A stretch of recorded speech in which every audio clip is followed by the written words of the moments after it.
بسم اللہ الرحمن الرحیم۔ سورہ نساء آیت نمبر 37 سے 40 میں اللہ پاک فرماتا ہے، جو خود بھی بخل کریں اور لوگوں کو بھی بخل سکھائیں، اور جو مال اللہ نے ان کو اپنے فضل سے عطا فرمایا ہے اسے چھپا چھپا کے رکھیں، اور ہم نے ناشکروں کے لیے ذلت کا عذاب تیار کر رکھا ہے۔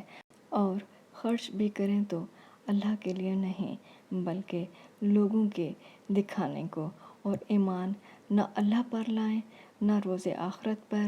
ایسے لوگوں کا ساتھی شیطان ہے، اور جس کا ساتھی شیطان ہوا تو کچھ شک نہیں کہ وہ برا ساتھی ہے۔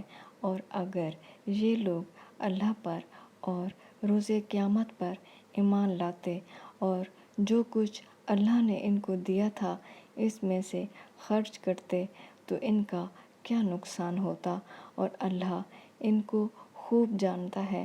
اللہ کسی کی بھی ذرا حق تلفی نہیں کرتا، اور اگر نیکی کی ہوگی تو اس کو دو چند کر دے گا اور اپنے ہاں سے اجر عظیم بخشے گا۔